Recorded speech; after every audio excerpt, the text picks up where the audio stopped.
Max's paws ached as he padded along the icy streets, his breath forming small clouds in the frigid air. Hunger gnawed at his stomach, but survival had taught him to focus on one thing at a time. Tonight, his priority was finding a safe place to rest. As he turned into an alleyway, the dim glow of a street lamp illuminated a dumpster overflowing with discarded food. Max cautiously approached, his nose twitching at the scent of half-eaten sandwiches and scraps. It wasn't much, but it was enough to keep him going for another day. Unbeknownst to Max, his scavenging had not gone unnoticed. An older man named Joe, bundled in a thick coat and scarf, watched the dog from the shadows of his small convenience store. Joe had lived in the town for decades and had seen his fair share of strays, but there was something different about Max. The dog moved with a cautious dignity, his eyes scanning his surroundings as if expecting danger at every corner. Joe had a soft spot for animals, especially those who had known hardship. Grabbing a leftover roast chicken from his store's counter, he stepped outside and called out softly, "Hey there, buddy, you hungry?" Max froze, his instincts screaming at him to run, but the kind tone in Joe's voice was disarming. The dog turned his head slightly, his ears perked, and his tail gave the faintest of wags. Encouraged, Joe crouched down and placed the chicken on the ground, then backed away to give Max space. Slowly, Max approached, his nose quivering as he sniffed the food. Within moments, he was devouring the meal, his wary eyes flicking up to Joe every few bites. Over the next few days, a tentative bond formed between the man and the dog. Joe began leaving food outside his shop at the same time each evening, and Max learned to trust the quiet, unassuming man who never made sudden movements or raised his voice.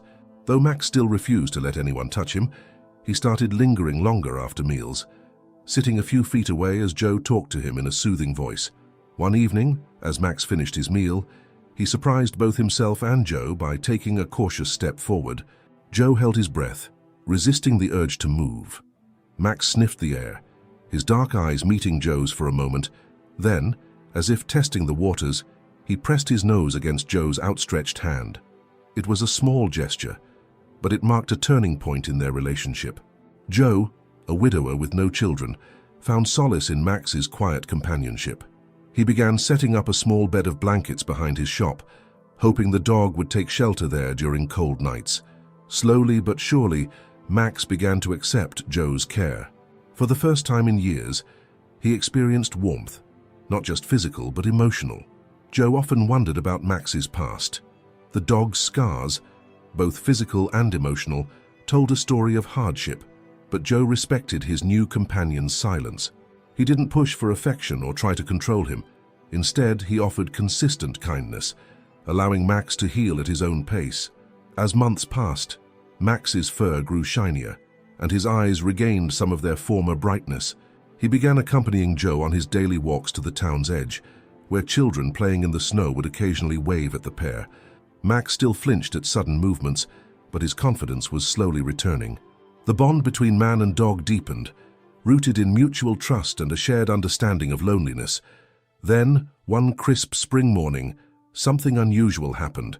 As Joe and Max strolled along their usual route, Max stopped abruptly, his ears perked and his nose twitching. He stared down the road, his body tense. Joe followed the dog's gaze and saw a man walking toward them, a man who looked vaguely familiar. Max's tail, which had been wagging moments earlier, went rigid. A low growl rumbled in his throat, a sound Joe had never heard from him before.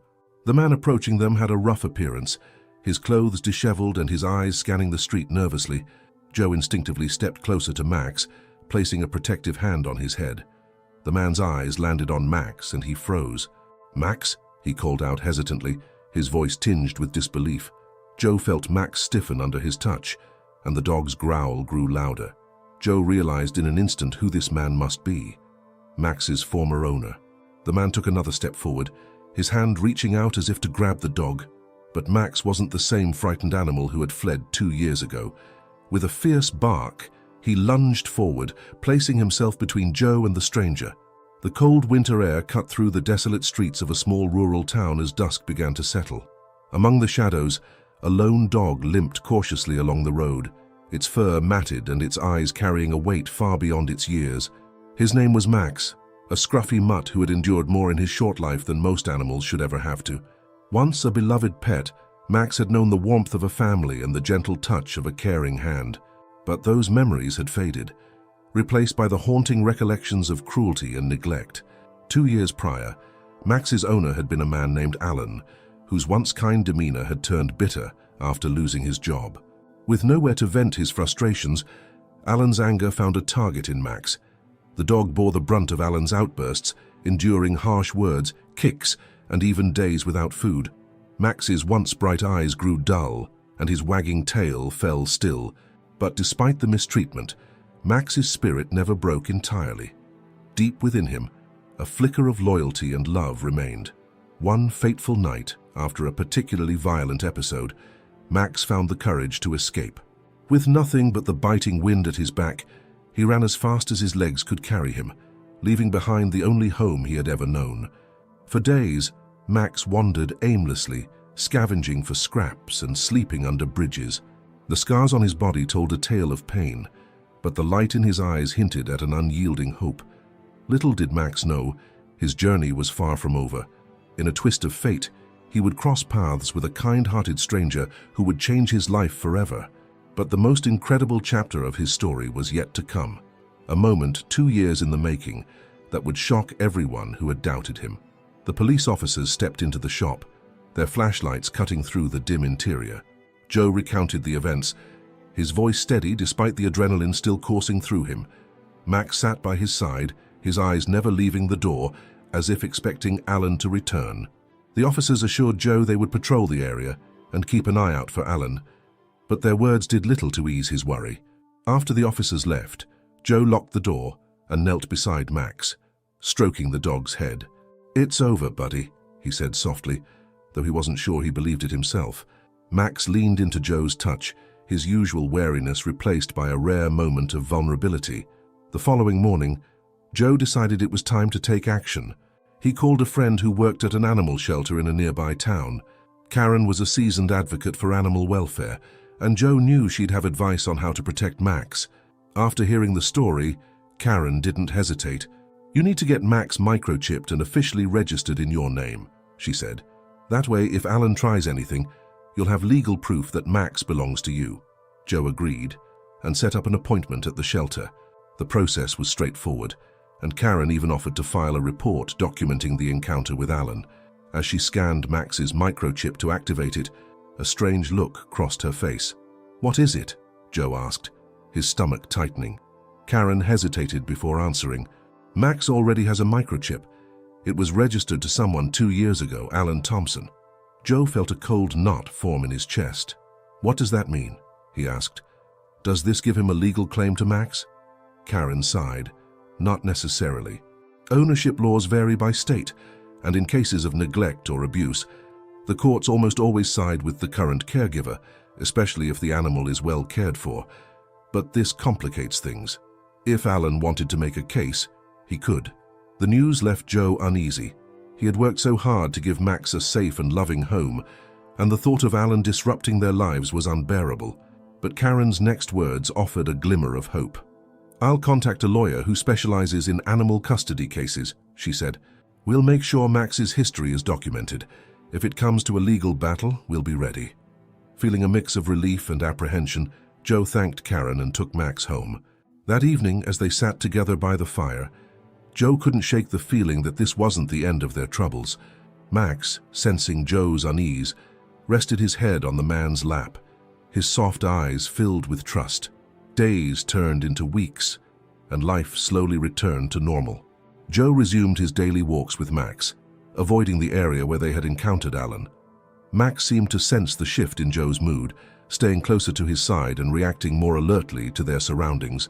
Despite the tension, their bond continued to grow. Then one crisp autumn morning, a letter arrived in Joe's mailbox. The envelope was plain, but the return address caught his attention. It was from a law firm. Joe's heart sank as he opened the letter and began to read. It was a formal notice from Alan's lawyer, claiming that Max was Alan's property and demanding his return. The letter was filled with accusations, painting Alan as a man who had lost his beloved dog due to a series of unfortunate circumstances. There was no mention of the abuse Max had suffered, no acknowledgement of the scars, both physical and emotional, that told the true story. Joe immediately called Karen, who wasn't surprised by the development. "This is exactly why we documented everything," she said. "Don't worry, Joe. We'll fight this." The situation escalated quickly. Alan filed a legal complaint, and within days, Joe received a court summons. The thought of standing before a judge, fighting for Max's future, was daunting. But as Joe looked at the dog sleeping peacefully on the rug, he knew he had no choice. Max was more than a pet. He was family. Joe sat at his kitchen table, the court summons in front of him. His mind swirled with emotions, anger, fear, and determination. Across the room, Max lay curled up on his bed, unaware of the legal storm brewing around him. Joe ran a hand through his hair, taking a deep breath. "We're not going to lose this, Max," he said aloud, more to himself than the dog. "I won't let it happen." That evening, Joe met with Karen and the lawyer she had recommended, a sharp and empathetic attorney named Rachel Collins. Rachel had handled numerous cases involving animal custody and quickly assured Joe that they had a strong case. "The courts prioritize the welfare of the animal," she explained. "If we can prove neglect or abuse, Alan won't stand a chance." Rachel outlined their strategy. They would present evidence of Max's improved health and well-being under Joe's care, as well as testimonies from witnesses who could speak to Alan's treatment of the dog. Karen had already gathered a list of neighbors and shelter workers who had encountered Max during his time as a stray, many of whom remembered his fearful demeanor and visible scars. Over the next few weeks, Joe threw himself into preparing for the case. He compiled every photo he had taken of Max since adopting him, showing the dog's transformation from a malnourished, timid stray to a healthy and confident companion. Karen helped track down veterinary records documenting Max's injuries and recovery, which would serve as crucial evidence of his past mistreatment. Despite the mounting pressure, Joe tried to maintain a sense of normalcy for Max. They continued their daily walks, though Joe remained vigilant, always scanning the streets for any sign of Alan. Max seemed to sense Joe's unease, often pausing to nuzzle his hand or wagging his tail as if to say, "It's okay. We'll get through this." One evening, as Joe reviewed court documents in the living room, a knock at the door startled him. His heart raced as he approached, half expecting Alan to be standing on the other side. Instead, he found a young woman in her 20s holding a stack of papers. "Hi, are you Joe?" she asked. "My name's Emily. I'm Alan's niece." Joe hesitated before nodding. "What do you want?" Emily glanced nervously at the ground before meeting Joe's gaze. "I heard about the case," she said, "and I wanted to help. Alan, he's my uncle, but I know what he did to Max. He doesn't deserve to get him back." Joe's surprise quickly turned to caution. "Why are you telling me this?" he asked. "Why go against your own family?" Tears welled up in Emily's eyes. "Because Max doesn't deserve to go back to that," she said. "I saw how my uncle treated him. I tried to stop him, but Alan didn't listen. When Max ran away, I prayed he'd find a better life. And it looks like he did." Emily handed Joe the stack of papers. "These are statements from neighbors who witnessed the abuse," she explained. "And there's a video, too. I don't know if it'll be enough, but I thought it might help." Joe's hands trembled as he took the papers. "Thank you," he said, his voice thick with emotion. "This means more than you know." Emily smiled faintly. "Take care of him," she said before turning and walking away.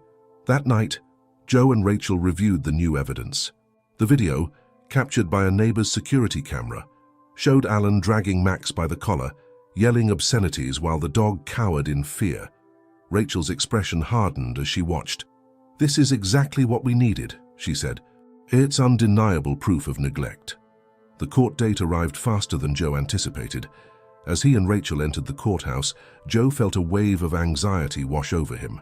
He glanced down at Max, who sat obediently by his side, his leash held loosely in Joe's hand. "We've got this, buddy," he whispered, drawing strength from the dog's calm demeanor. Inside the courtroom, Alan sat with his lawyer, a stern-looking man in a sharp suit. Alan avoided Joe's gaze, his expression a mix of defiance and discomfort. The judge, an older woman with a no-nonsense demeanor, called the court to order and invited Rachel to present their case. Rachel spoke with conviction, outlining Max's journey from neglect to recovery under Joe's care. She presented the evidence, veterinary records, witness testimonies, and the video provided by Emily. Each piece painted a damning picture of Alan's treatment of the dog. When it was Alan's turn to speak, he tried to shift the blame, claiming that his actions were taken out of frustration and that he had always cared for Max. But his arguments fell flat in the face of the overwhelming evidence against him. Even his own niece's testimony worked against him. As Emily took the stand to recount what she had witnessed, the judge listened intently, her expression giving little away. When both sides had finished presenting their cases, she announced a short recess before delivering her verdict. Joe sat in the hallway with Max, his heart pounding. He couldn't bear the thought of losing the dog who had become his family. But as he looked into Max's trusting eyes, he felt a surge of hope. No matter what happened, he knew he had done everything in his power to protect him. The courtroom was silent as everyone filed back in, waiting for the judge to deliver her verdict. Joe's hands gripped the edge of the table, his knuckles white. Max sat quietly at his feet, his calm demeanor a sharp contrast to the tension in the room. The judge adjusted her glasses, her expression firm but unreadable. "In reviewing the evidence presented," she began, her voice steady, "it is clear that Mr. Alan Thompson exhibited patterns of neglect and abuse toward the animal in question, Max. The veterinary records, witness statements, and video evidence leave no doubt as to the conditions this dog endured. Therefore, I hereby rule that Mr. Joseph Carter is the rightful and legal owner of Max. This court finds no basis for Mr. Thompson's claim of custody." Relief flooded Joe's body as the words sank in.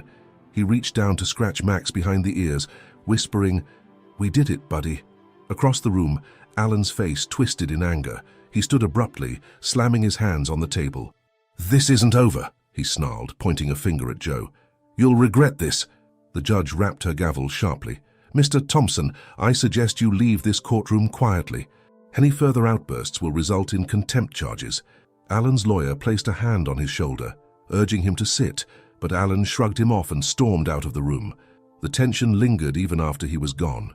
Rachel leaned over to Joe and said softly, "We've won this battle, but be careful. People like him don't always give up so easily." Joe nodded, his joy tempered by the lingering threat. He knew Alan wouldn't let go of his grudge so easily. Over the next few days, Joe tried to return to a normal routine. He and Max resumed their walks, this time venturing to new trails farther from town. The court ruling brought a sense of security, but Alan's parting words echoed in Joe's mind, keeping him on edge. One evening, Joe noticed a strange car parked across the street from his shop. It wasn't one he recognized, and the driver remained inside, watching the building.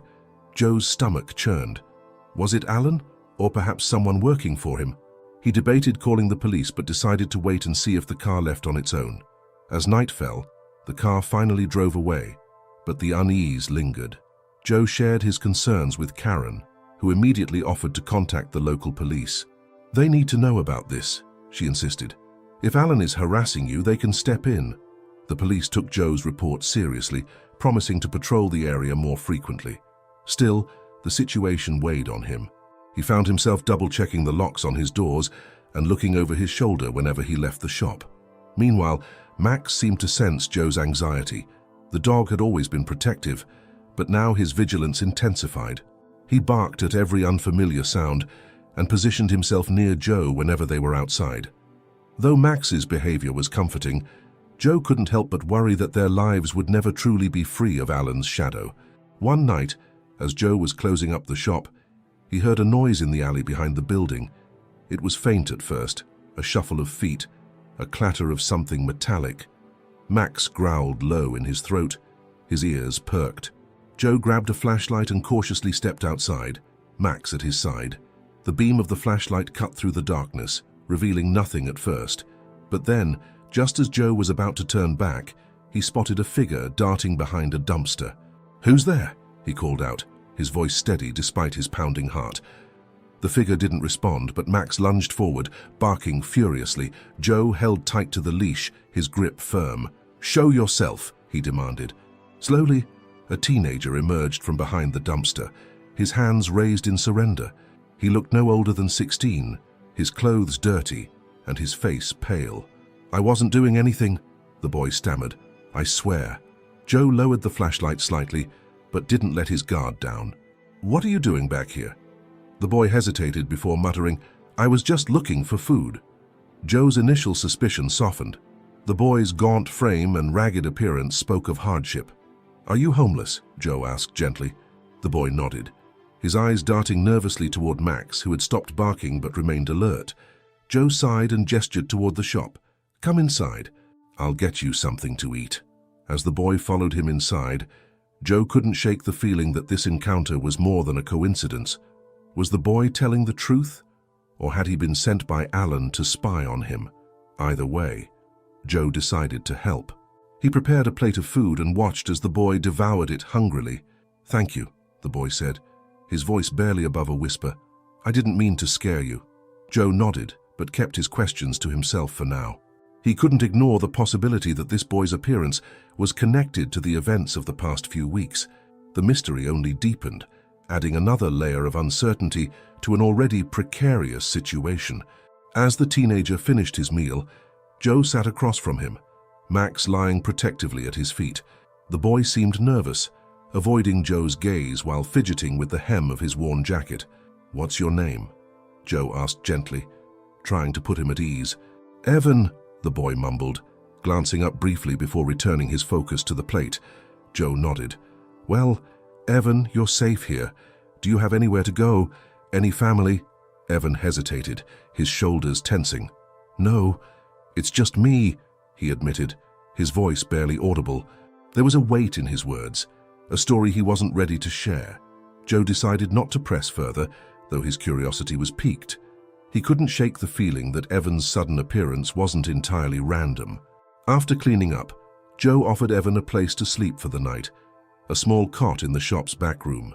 "You'll be warm here," he said, handing the boy a blanket. "We can figure things out tomorrow." Evan nodded, his gratitude apparent in the way he clutched the blanket. Max followed Joe back to the main area, his tail wagging slightly as if he sensed the boy's vulnerability. "Good boy," Joe murmured, scratching Max behind the ears. "Keep an eye on him." That night, Joe barely slept. His thoughts were a tangled mess of worry and suspicion. Was Evan truly just a homeless teenager in need, or was there more to his story? The strange car he'd noticed earlier came to mind, and a nagging voice in the back of his head whispered that Alan might still be pulling strings. The following morning, Joe found Evan sitting cross-legged on the floor, Max lying beside him. The dog's tail thumped happily against the wood as Evan scratched behind his ears. It was a rare sight. Max, so cautious around strangers, seemed completely at ease. "You're good with him," Joe said, breaking the silence. Evan smiled faintly. "He's a good dog. He deserves to be treated right." The statement hung in the air, heavy with unspoken meaning. Joe decided it was time for answers. "Evan, why were you really in that alley last night?" The boy's expression shifted, a flicker of guilt crossing his face.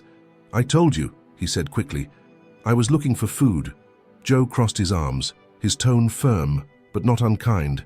"I believe you needed food, but there's more to it, isn't there?" Evan hesitated, his eyes darting toward the door. Finally, he sighed and said, "Okay, fine. I heard about you and Max. Some guys, they've been talking, saying Alan wants the dog back. I thought if I could, warn you, maybe you'd help me." Joe's heart sank. "Alan sent you?" "No." Evan's response was immediate, his voice sharp with panic. "I'd never help him. He's a monster. I've seen what he's done. To Max, to other dogs. That's why I left. I couldn't be part of it anymore." Joe stared at Evan, trying to gauge the truth in his words. The boy's eyes were earnest, filled with a mix of fear and determination. "You worked with him?" Joe asked quietly. Evan nodded, shame coloring his cheeks. "Not by choice. My brother, he owed Alan money, a lot of money. When he couldn't pay, Alan made me work for him. I didn't have a choice." Joe felt a surge of anger, not at Evan, but at Alan. The man's cruelty seemed to know no bounds. "What did he make you do?" Joe asked, though he wasn't sure he wanted to know the answer. "Anything he needed," Evan admitted. "Setting up fights, cleaning up after them, helping with the dogs. I hated it. I tried to leave, but Alan said he'd go after my brother if I did." Joe's chest tightened. "And now? I ran," Evan said simply. "I couldn't take it anymore. But I think he's looking for me. That's why I was hiding in the alley. Joe leaned back in his chair, his mind racing. If Evan was telling the truth, he wasn't just a kid in trouble. He was a potential ally in the fight against Alan. You know where Alan keeps the dogs? Joe asked carefully. Evan nodded. Yeah, it's bad though. Real bad. Joe exchanged a glance with Max, the dog's steady gaze giving him a strange sense of courage. Evan, if we're going to stop him, I need your help. The boy's eyes widened. Stop him? You mean turn him in? Joe nodded. With what you know, we can expose him. Make sure he never hurts another dog or person again. Evan hesitated, his fear palpable. What if he finds out? What if he comes after me, or you? Joe placed a reassuring hand on Evan's shoulder. We'll be careful, and we'll have the law on our side. Alan's time is running out. Evan took a deep breath, then nodded. Okay, I'll help. But you have to promise if anything happens, you'll look out for my brother. Joe nodded firmly. For you have my word? As the two began to plan their next steps, Max watched silently, his presence a steady reminder of why they were fighting. The stakes had just been raised, and the path ahead was fraught with danger. But for the first time, Joe felt like they had a real chance at justice. The decision to act against Alan marked a turning point. Over the next few days, Joe and Evan worked to piece together a plan. The boy's knowledge of Alan's operations was invaluable. He knew the locations, routines, and even some of the people involved in the dog-fighting ring. Despite their progress, tension hung in the air like a storm cloud. Joe contacted Rachel, the lawyer who had helped him win custody of Max, and laid out the situation. She listened intently, her expression grim. If Evan is willing to testify, we can build a strong case against Alan, she said. But this is dangerous. Alan won't take this lying down. Joe nodded. We're prepared for that. I just need to know we'll have legal support if things get messy. You will, Rachel assured him, but you need to gather solid evidence. Evan's testimony will help, but we'll need more documents, photos, anything that proves Alan's activities. Evan spoke up, his voice tentative. Alan keeps records at the warehouse. He's paranoid about his business and tracks everything. Dogs, fights, payouts. If we can get inside, we'll find what we need. Joe frowned. Breaking into his warehouse is risky. If we're caught, we won't be, Evan interrupted. I know the layout. I've been there 100 times, and with Max, we might have an edge.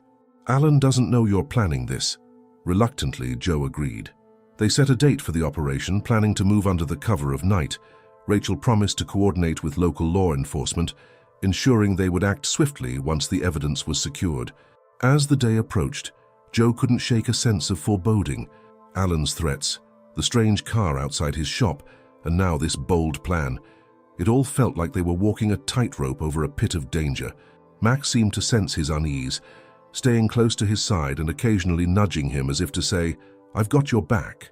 Finally, the night arrived. Joe and Evan dressed in dark clothing, their movements deliberate and quiet.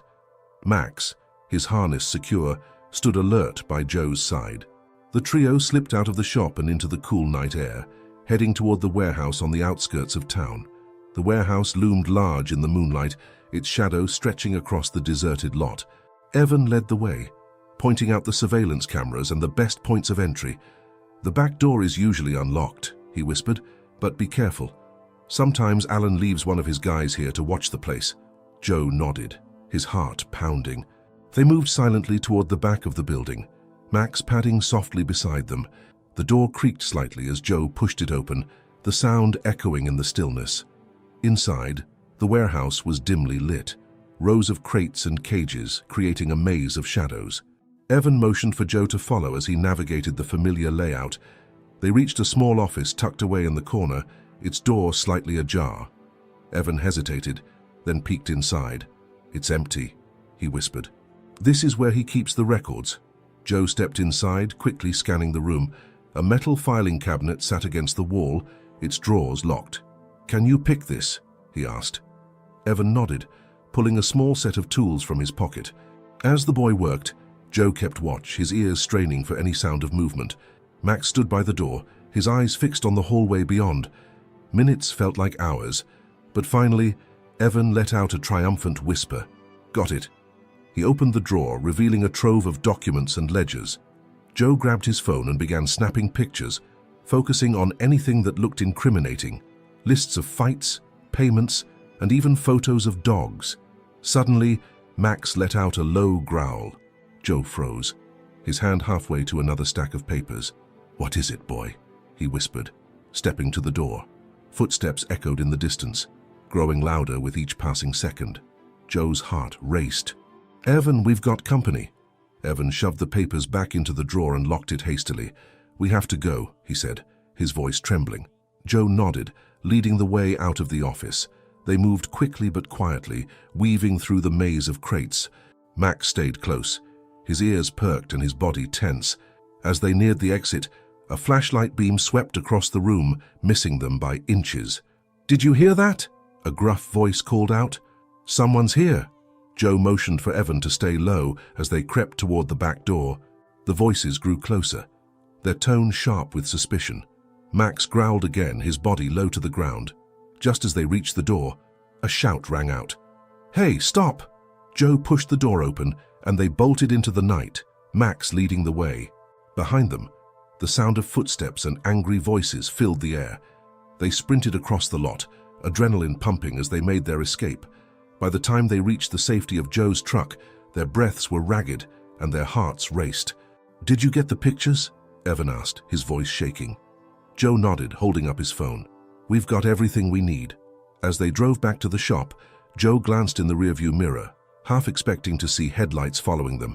The danger was far from over, but for the first time, they had the upper hand. The evidence they'd gathered was enough to bring Alan's operation crashing down. The truck rattled over the uneven road as Joe and Evan sped away from the warehouse. The adrenaline of their escape still pulsed through their veins, leaving their breaths shallow and their minds racing. Max lay sprawled across the back seat, his chest rising and falling steadily, his watchful eyes occasionally scanning the rearview mirror as if he, too, sensed the gravity of the situation. Joe broke the silence first. "You were brave back there, Evan," he said, his tone genuine. "I couldn't have done it without you." Evan managed a faint smile, though his hands were still trembling. "I just kept thinking about all the dogs Alan's hurt. If this can stop him, it's worth it." Joe nodded, gripping the steering wheel tighter. "It will stop him. We have enough evidence now to shut him down for good." As they neared the shop, Joe's phone buzzed with an incoming call. It was Rachel. "Joe, did you get what you needed?" she asked urgently. "Yeah," Joe replied, his voice steady despite his nerves. "We've got photos of his records, enough to prove he's running an illegal operation. I'll send them to you as soon as I get back." Rachel sighed in relief. "Good. I'll start working on a case file immediately. But Joe, you need to be careful. If Alan finds out what you've done, he won't hesitate to retaliate." Joe glanced at Evan, who was staring out the window, lost in thought. "I know. We'll lay low for now." After ending the call, Joe pulled into the shop's driveway and killed the engine. The quiet of the night enveloped them, a stark contrast to the chaos they'd just escaped. Inside, Joe set up his laptop to upload the photos while Evan busied himself feeding Max. The dog wagged his tail enthusiastically, his demeanor a welcome reminder of their shared mission. As the images transferred, Joe couldn't help but notice the tension in Evan's posture. "Hey," he said gently, "you did great tonight, really." Evan shrugged, his expression guarded. "I just hope it's enough." "Alan, he's not the kind of guy who gives up easily." Joe placed a reassuring hand on the boy's shoulder. "It's enough, and if he comes for us, we'll be ready." That night, sleep eluded Joe. Every creak of the shop, every rustle of the wind outside felt like a warning. He couldn't shake the feeling that Alan was already planning his next move. Max, sensing Joe's unease, stayed close, his head resting on Joe's lap as they sat in the dimly lit room. The next morning, the evidence was delivered to Rachel, who immediately contacted the authorities. "They're reviewing it now," she informed Joe. "If all goes well, they'll raid Alan's operation within the week." The news was a relief, but it also brought new challenges. Joe knew that until Alan was in custody, they were still in danger. He decided to keep Evan at the shop for the time being, unwilling to risk the boy being found alone. As the days passed, a sense of camaraderie began to grow between Joe and Evan. They worked together to care for Max and maintain the shop, their shared purpose creating a bond stronger than either had anticipated. Joe learned more about Evan's past, his love for animals, his dreams of becoming a veterinarian before Alan's shadow fell over his life. "You'd make a great vet," Joe said one evening as they cleaned the shop. "You've got the heart for it." Evan smiled for the first time in days, a glimmer of hope lighting up his face. "Maybe someday, if we get through this." Joe nodded. "We will, and when we do, you'll have a fresh start." Meanwhile, Max seemed to adopt Evan as part of his pack. The doggon, who had once been wary of strangers, now followed Evan around the shop, his tail wagging enthusiastically. Their bond was a testament to Max's resilience and a reminder of the second chances they were all fighting for. One afternoon, while they were out back repairing a fence, a car pulled into the driveway. Joe tensed, his hand instinctively moving toward the wrench in his toolbox. But it was Rachel, her expression a mix of urgency and determination. "The authorities are moving in tonight," she announced, stepping out of her car.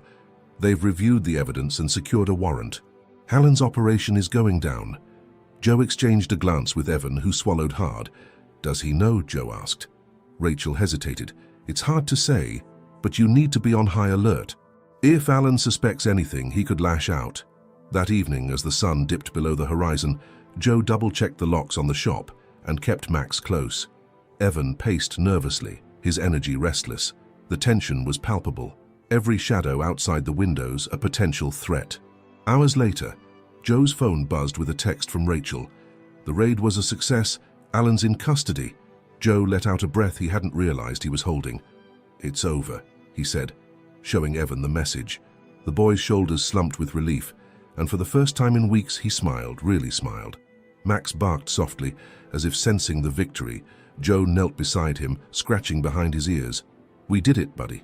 You're safe now." But as Joe looked out into the night, he couldn't shake the feeling that their journey wasn't entirely over. Alan might be behind bars, but the scars he'd left behind, on Max, on Evan, on countless others, would take time to heal. And Joe was determined to help them every step of the way. The relief that followed Alan's arrest was short-lived. Though the immediate danger seemed to have passed, the scars of his actions lingered. Joe had hoped that the arrest would mark the end of their ordeal, but the following days brought unexpected challenges that tested their resolve. News of Alan's capture spread quickly through the town, and while most celebrated the takedown of a notorious criminal, others weren't as pleased. Alan's associates, men who had benefited from his illegal operations, began to stir. Whispers of retaliation reached Joe, carried by concerned neighbors and clients who had overheard conversations in local bars. One evening, while Joe and Evan were closing up the shop, a truck idled suspiciously at the end of the driveway. Its headlights cast long, menacing shadows, and the rumble of its engine sent a chill through the air. Max, ever vigilant, stood at attention, a low growl rumbling from his throat. Joe stepped outside, his heart pounding. "Can I help you?" he called, his voice steady despite the unease creeping into his chest. The truck's driver didn't respond immediately. Instead, the engine revved, and the vehicle inched closer. Then, with a squeal of tires, it sped off into the night, leaving a cloud of dust in its wake. Evan appeared at the door, his face pale. "Who was that?" he asked. Joe shook his head. "I don't know. But we need to be careful." The incident marked the beginning of a new wave of tension. Strange vehicles began appearing near the shop at odd hours, and Joe started noticing unfamiliar faces lingering around town. Though the authorities had dismantled Alan's operation, it was clear that some remnants of his network were still active, and they weren't happy about losing their leader. Rachel, ever the voice of reason, advised Joe to report the incidents to the police. "They need to know what's happening," she insisted. "Even if it's just intimidation, it's illegal." Joe followed her advice, but the response was less than reassuring. With Alan behind bars, the authorities believed the situation was under control. "Keep an eye out and let us know if anything serious happens," the officer said. It wasn't the assurance Joe had hoped for. As the days turned into weeks, the tension took its toll on everyone. Evan's anxiety resurfaced, and he began avoiding going outside unless absolutely necessary. Max, sensing the unease in the household, became more protective, shadowing Joe and Evan wherever they went. Then, one night, the conflict reached its boiling point. Joe was awoken by Max's frantic barking.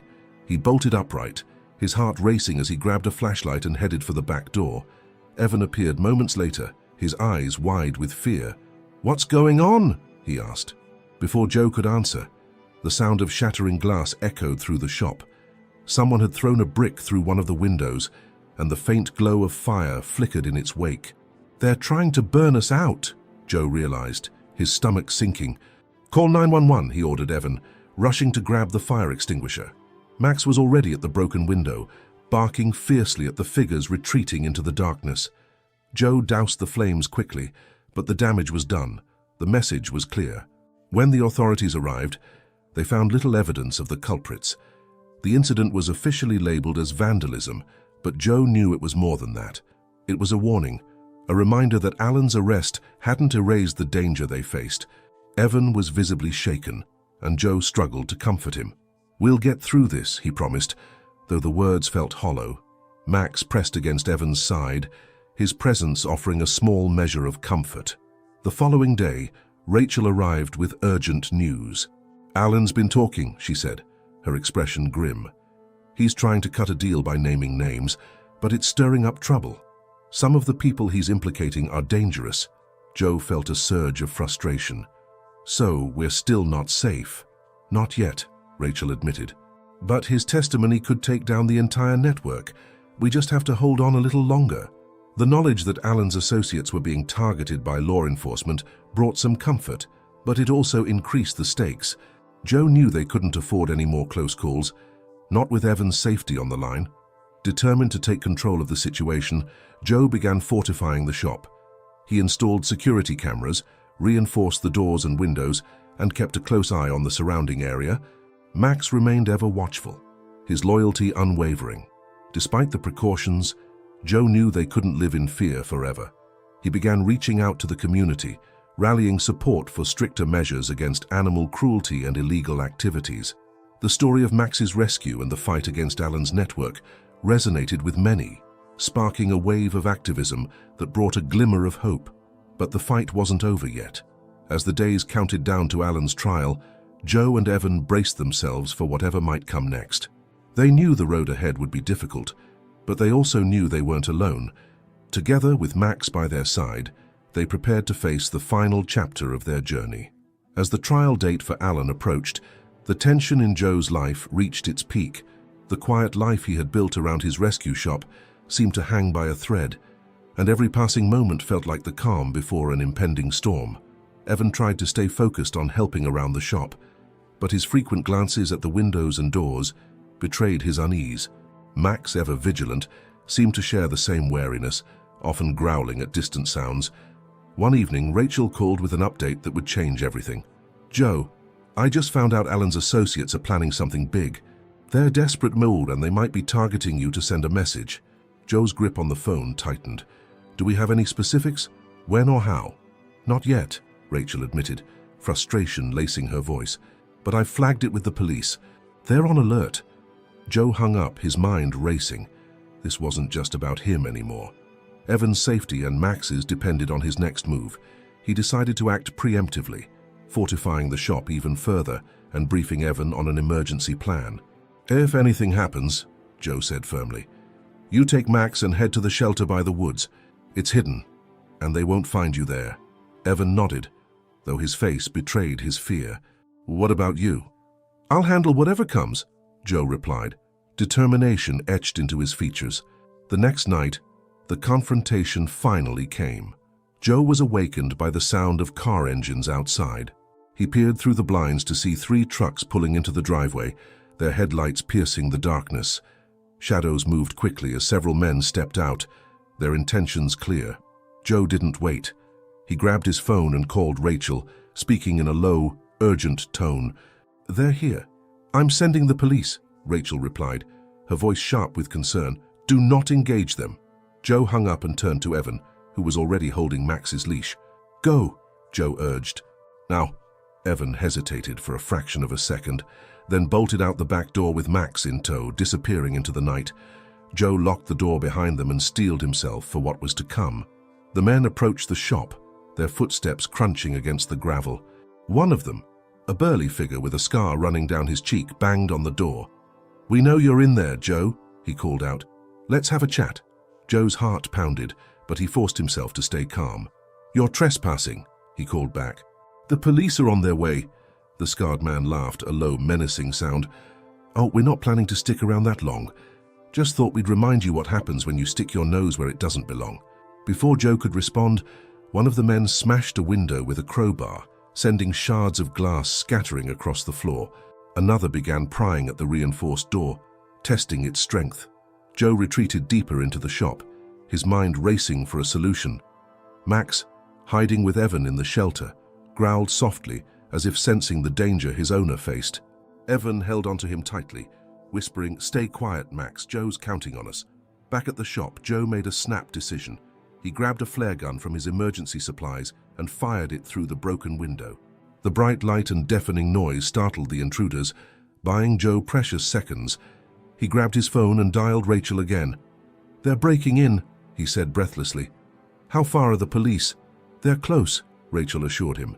"Just hold on a little longer." The intruders, regaining their composure, renewed their efforts. The scarred man kicked down the damaged door, stepping inside with a sneer. "End of the line, Joe." But Joe wasn't alone. Max had broken free from Evan's hold and raced back to the shop, his instincts propelling him toward the danger.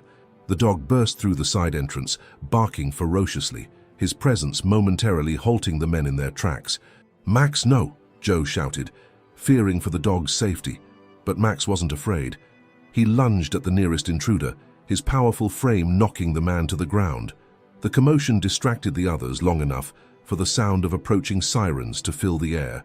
The scarred man cursed, signaling his crew to retreat. "This isn't over," he snarled, glaring at Joe before disappearing into the night. The police arrived moments later, their flashing lights illuminating the chaos.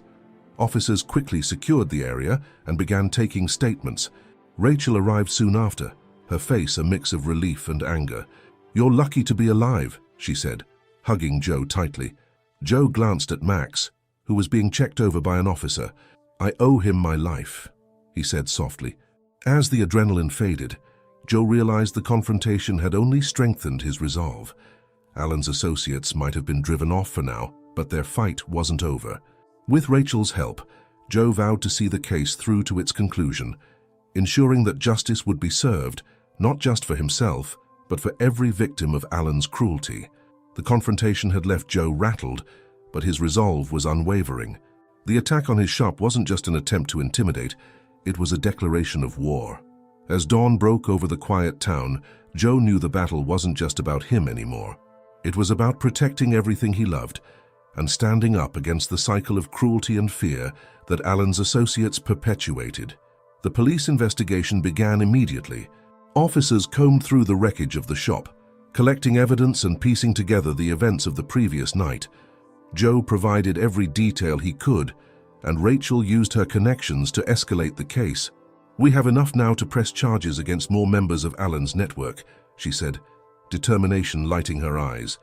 "This time, we'll finish what we started." But Joe wasn't content to wait passively for justice. He had learned through this ordeal that sometimes action was necessary to protect those who couldn't protect themselves. Over the next few days, he threw himself into strengthening the shop's defenses, reaching out to the community for support and deepening his bond with Max, whose unwavering courage had saved his life. Max seemed to sense the shift in Joe's mindset. The dog shadowed him everywhere, his sharp eyes scanning for any signs of danger. At night, he lay at the foot of Joe's bed, his ears twitching at the faintest sound. Evan, too, found solace in Max's presence. Though the attack had shaken him deeply, he began to draw strength from the dog's fearless loyalty. Then a breakthrough came. Rachel called with news that Alan had finally agreed to cooperate fully with law enforcement. In exchange for a reduced sentence, he provided critical information about his network, including the locations of safe houses and stashes of incriminating documents. "It's enough to take down the entire operation," Rachel said, her voice triumphant. Joe felt a surge of relief, but it was tempered by caution. "What about his associates, the ones who attacked us?" "They're on the run," Rachel admitted, "but with Alan's testimony, it's only a matter of time before we find them." That time came sooner than expected. One evening, As Joe was locking up the shop, Rachel called again. "We've located them," she said. "A task force is moving in tonight. It's over, Joe." Joe hung up, his heart heavy with anticipation. He knew the raid would mark the end of this chapter, but the scars of the past weeks wouldn't fade easily. He looked down at Max, who wagged his tail in silent encouragement. "We did it, buddy," Joe said softly. "We made it." The raid was swift and decisive. Law enforcement stormed the hideout, arresting Alan's associates without incident. The operation dismantled the last remnants of the network, ensuring that no one else would suffer under their cruelty. When Rachel called to share the news, Joe felt an overwhelming sense of closure. "It's really over," she said. "You're safe now." But Joe knew the real victory wasn't just in their safety. It was in the lives they had saved, both human and animal, and the awareness they had raised. In the weeks that followed, the town rallied around Joe and his shop, transforming it into a symbol of resilience and compassion. Donations poured in to help repair the damage, and volunteers offered their time to assist with the rescues.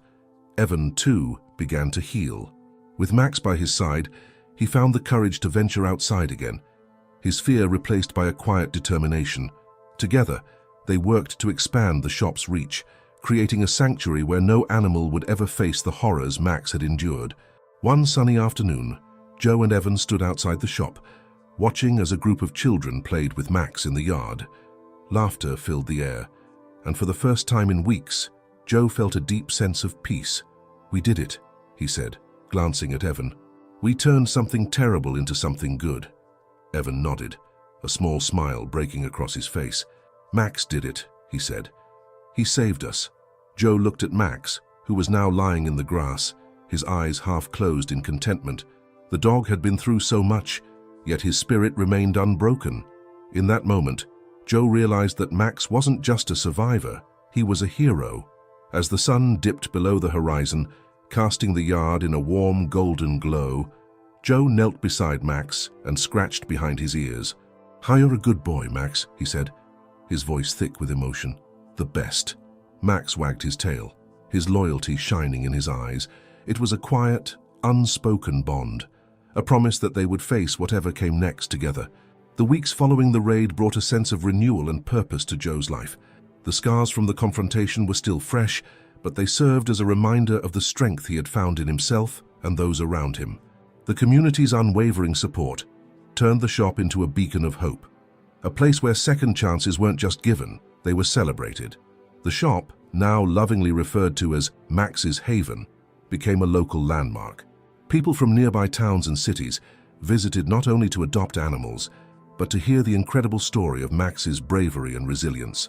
Max, the once abused dog, had become a symbol of courage and loyalty, his story inspiring countless people to take a stand against animal cruelty. Joe's bond with Max deepened in ways he hadn't thought possible. Every morning, Max would accompany him on walks around the property, his tail wagging enthusiastically.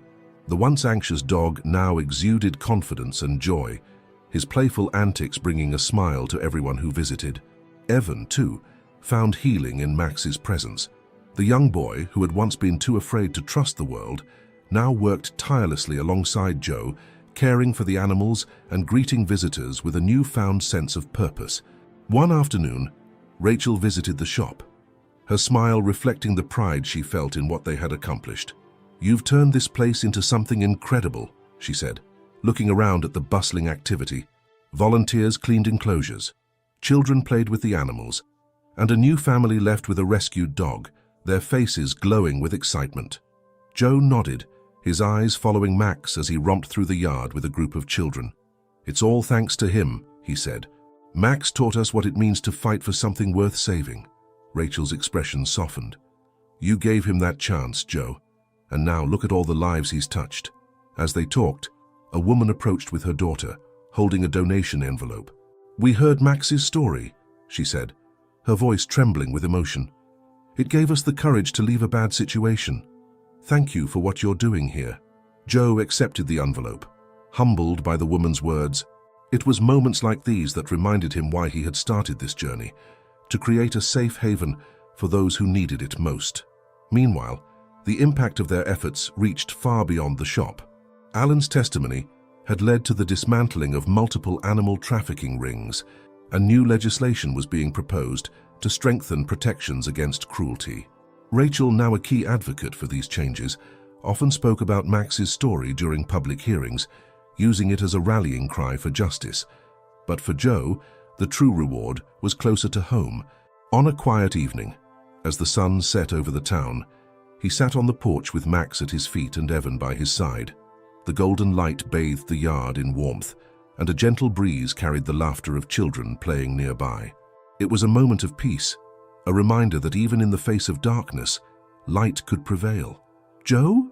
Evan's voice broke the silence. "Yeah? Do you think Max remembers everything? Like how hard it was before?"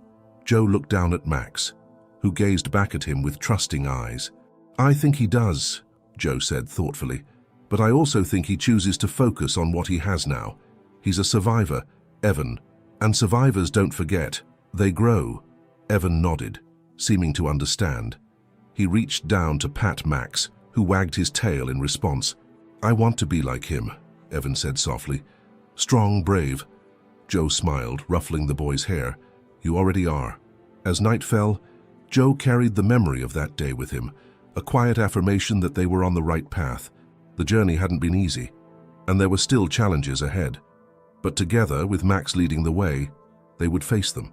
The next morning, Joe woke to find Max sitting by the door, his leash in his mouth. The dog's eyes sparkled with excitement, as if to say, "What's next?" Joe laughed, grabbing the leash and opening the door. "Let's find out, buddy." And as they stepped into the fresh morning air, Joe felt a renewed sense of purpose. Max had been given a second chance, and in turn, he had given Joe and everyone around them a reason to believe in the power of hope, resilience, and unconditional love. Did Max's story inspire you? How do you think animals show their love and loyalty? Share your thoughts in the comments below.